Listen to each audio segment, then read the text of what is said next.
मागील भागात. आई चांगली काय? खूप चांगली आहे. आता विहान काही बोलण्याआधी अनुष्काच म्हणाली. तसं आईच्या चेहऱ्यावर हलकं हसू पसरलं. मग तिच्यासाठी लढू नकोस, तिच्यासाठी स्वतःला सुधरव. त्याला आईचे शब्द लागतात. आता कुठल्या विचारात हरवला? पाखी वहिनीसाठी तरी चिल रहा, अनुष्का बोलली.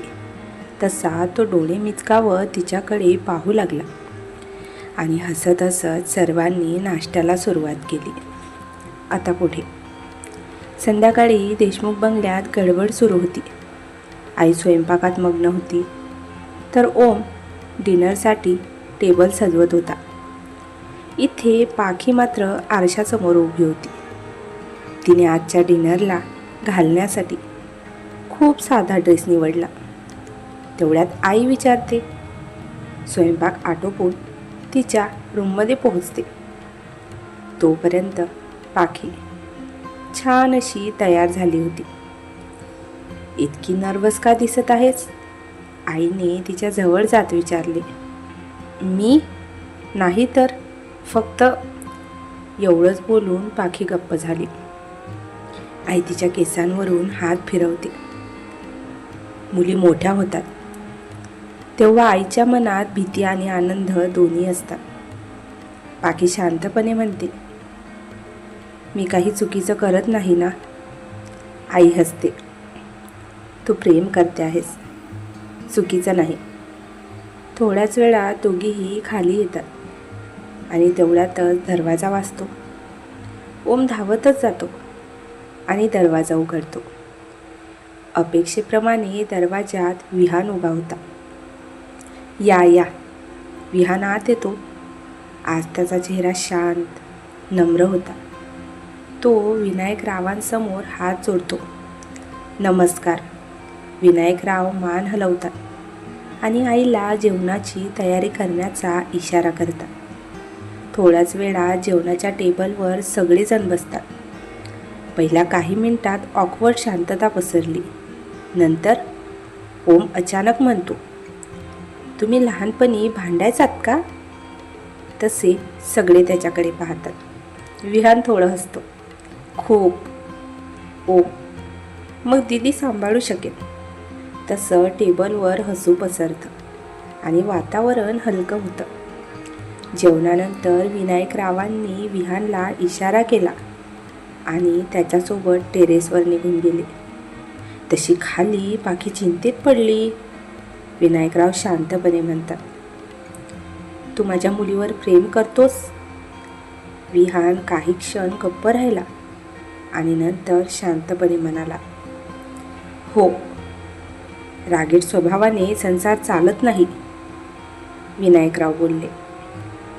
माहिती आहे, मी शिकतोय.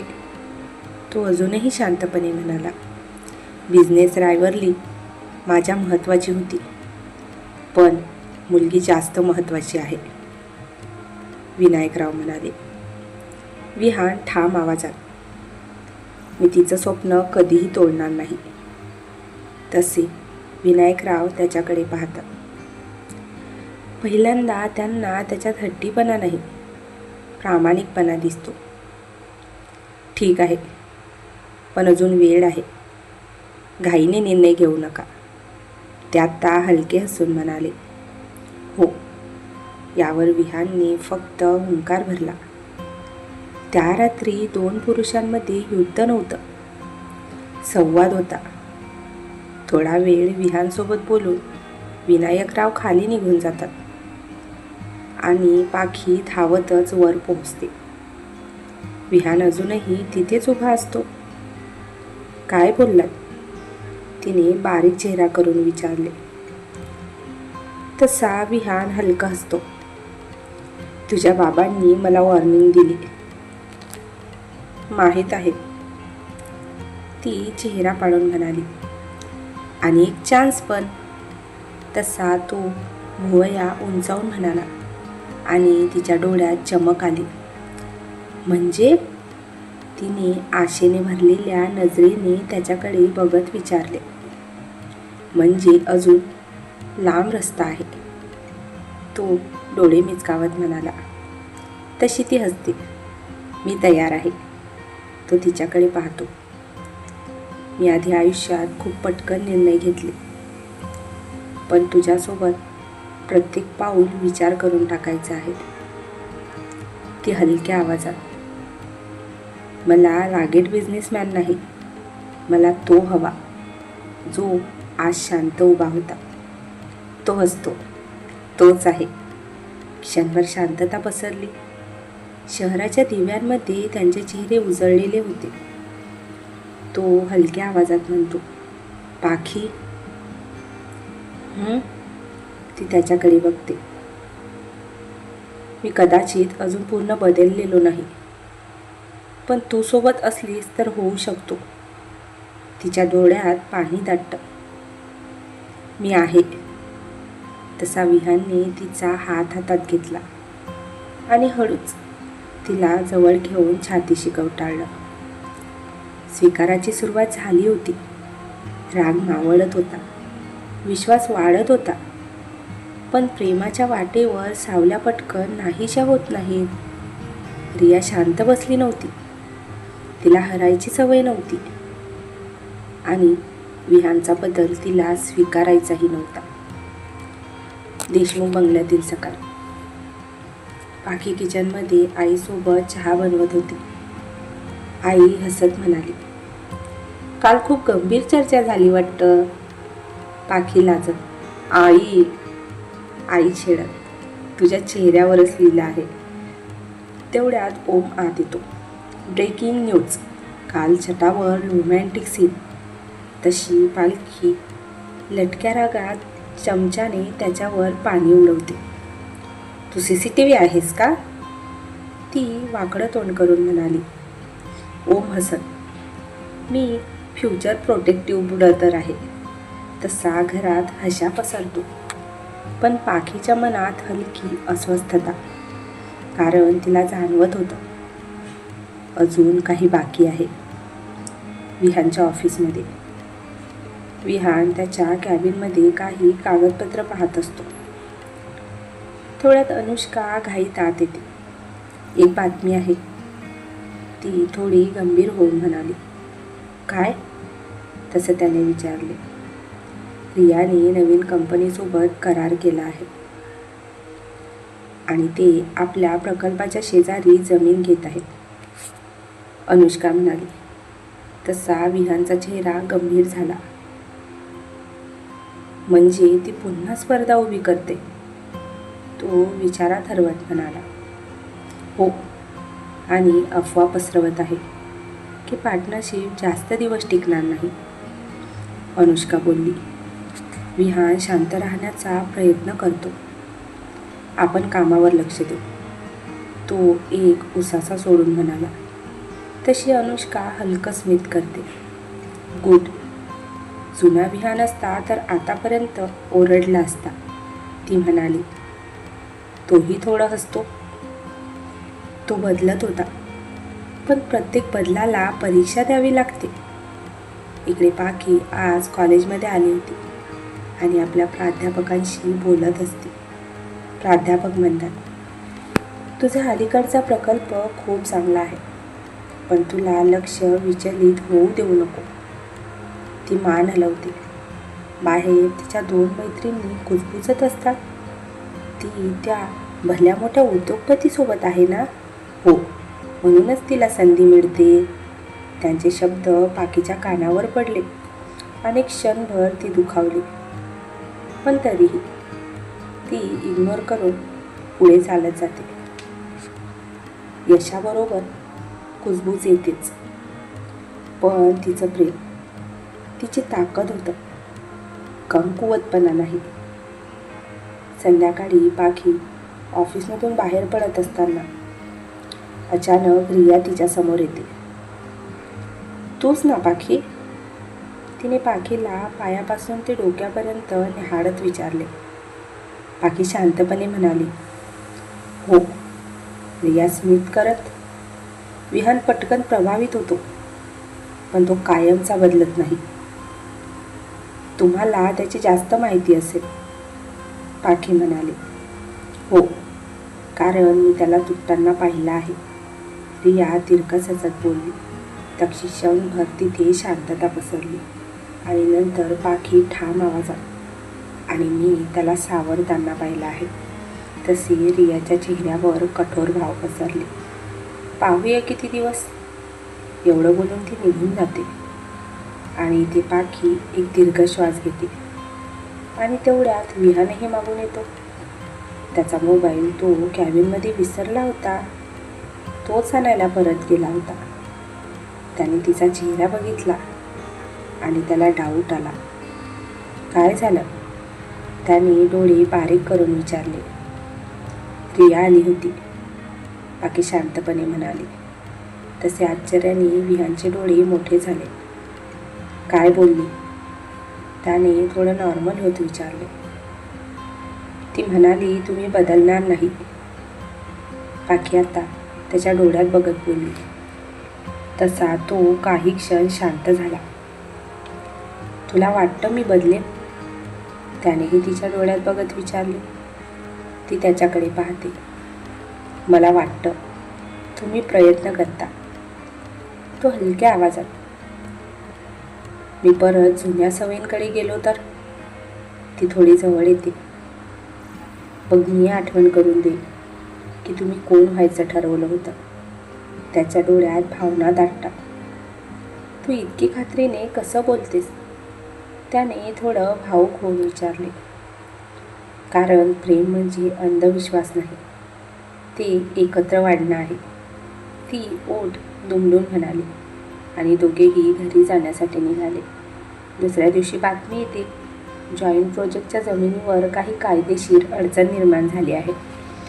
आज विनायकराव आणि विहान पुन्हा एका टेबलवर होते.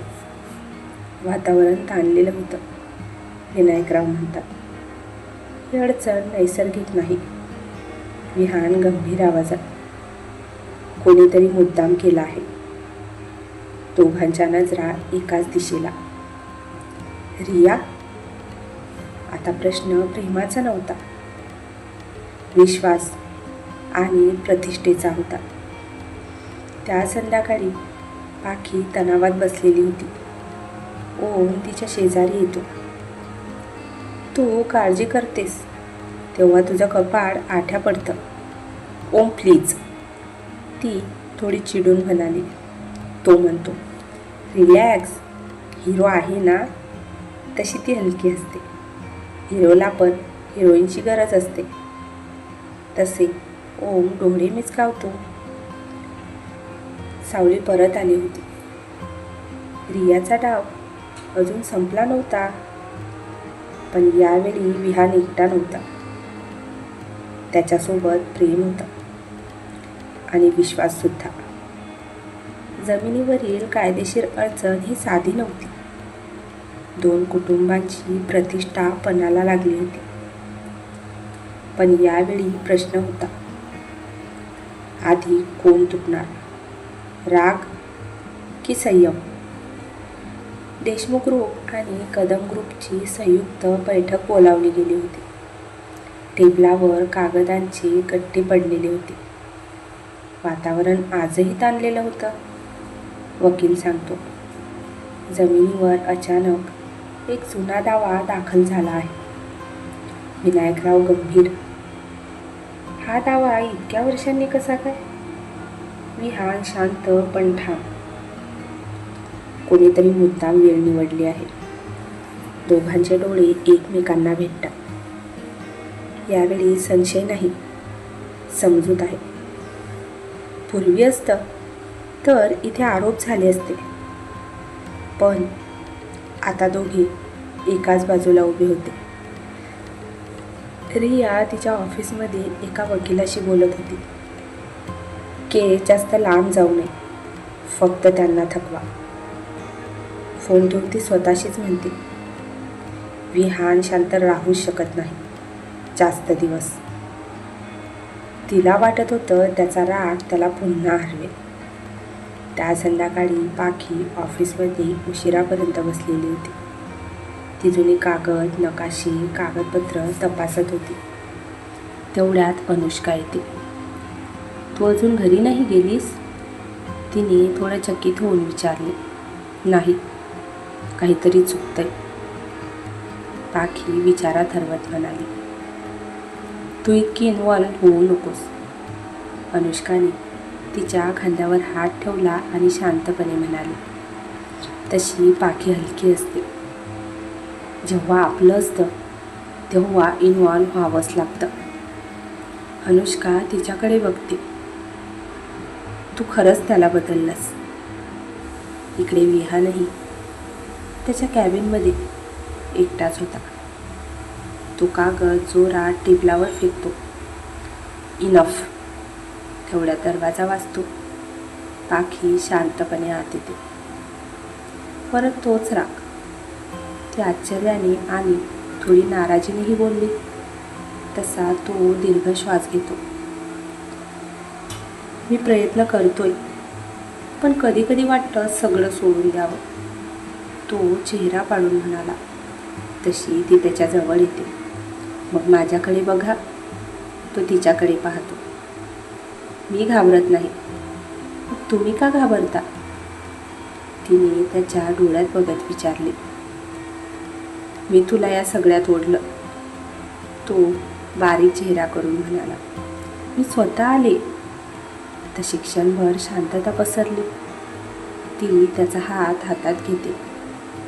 तुम्ही आधी एकटे लढायचा, आता आपण आहोत, ती त्याला समजावत म्हणाली. तशी त्याच्या डोळ्यात मृदुता येते. तू मला कमकुवत करतेस. तो ओठ बाहेर काढून म्हणाला. तशी ती हसते. नाही, मी तुम्हाला माणूस बनवते. त्या एका वाक्याने त्याचा राग वितळला. 2 दिवस पाखीला जुनी कागदपत्र बघत होती. अचानक आज तिला एक जुना नकाशा सापडतो. ती तो नकाशा विनायकराव आणि विहानला दाखवते. हा दावा चुकीच्या सीमारेषेवर आधारित आहे, ती आत्मविश्वासाने म्हणाली. तसे विनायकराव आश्चर्यचकित झाले. हे तुला कसं सापडलं? त्यांनी चकित होऊनच विचारले. कारण मी घाबरले नाही. तसा विहान तिच्याकडे पाहतो गर्वाने. दुसऱ्या दिवशी कोर्टात प्राथमिक सुनवाई. वकील स्पष्ट पुरावे सादर करतो आणि अपेक्षेप्रमाणे दावा कमकुवत ठरतो. तो बाहेर येताना पत्रकार प्रश्न विचारतात. विहान यावेळी शांतपणे म्हणतो, आम्हाला न्यायावर विश्वास आहे. तसे विनायकराव त्याच्या खांद्यावर हात ठेवतात. तो छोटा इशारा मोठा बदल दाखवतो. त्या रात्री देशमुख बंगल्यात सगळेजण एकत्र जमले होते. आई म्हणते, आज पहिल्यांदा मला वाटलं दोघेही खांद्याला खांदा लावून उभे आहे. ओम हसत म्हणतो, टीम स्ट्रॉंग आहे. पाखी आणि विहान एकमेकांकडे पाहतात. विनायक शांतपणे म्हणतात, मला अजून खात्री हवी आहे, पण आज मी प्रभावित झालो. विहान नम्रपणे उत्तर देतो, मी अजून शिकतोय. नेहमीप्रमाणे डिनर करून दोघे रात्री छतावर उभे होते. आकाशात शांत चंद्र, तारे चमकत होते. पाखी रेलिंगला टेकून उभी होती, तर विहान तिच्या बाजूला. आज तू मला वाचवलंस. तो प्रेमाने तिच्याकडे बघत म्हणाला. नाही, आपण जिंकलो. तसा तो काही क्षण शांत झाला. मग हळू आवाजात, पाखी, मी तुझ्यावर प्रेम करतो. तशी ती थबकते. आज पहिल्यांदा तो स्पष्ट बोलला होता. नाहीतर आतापर्यंत प्रेम आहे हे दोघांनाही माहीत होतं, पण एकमेकांना ते कधीही बोलले नव्हते. ती त्याच्याकडे वळते. माहिती आहे मला. उत्तर नाही देणार? त्याने डोळे मिचकावत विचारले. ती हलकी हसत म्हणते, मी आधीपासूनच तुझ्यासोबत आहे. तेच उत्तर आहे. तसा तो लटक्या रागात तिच्याकडे बघत तिच्या कपाळावर हलकी ओठ टेकवतो. राग कमी होत होता. विश्वास वाढत होता. प्रेम शब्दात आलं होतं. पण रिया अजून हरलेली नव्हती. ती आता मोठा डाव खेळणार होती आणि पुढे प्रेमाला कुटुंबाच्या अंतिम परीक्षेला सामोरं जावं लागणार होतं. मित्रांनो, कथेचा आजचा भाग तुम्हाला कसा वाटला कमेंट करून नक्कीच सांगा. जर तुम्हाला कथा आवडत असेल तर कथेला लाईक आणि शेअर नक्कीच करा. तसेच चॅनलला सबस्क्राईब करायला विसरू नका. धन्यवाद.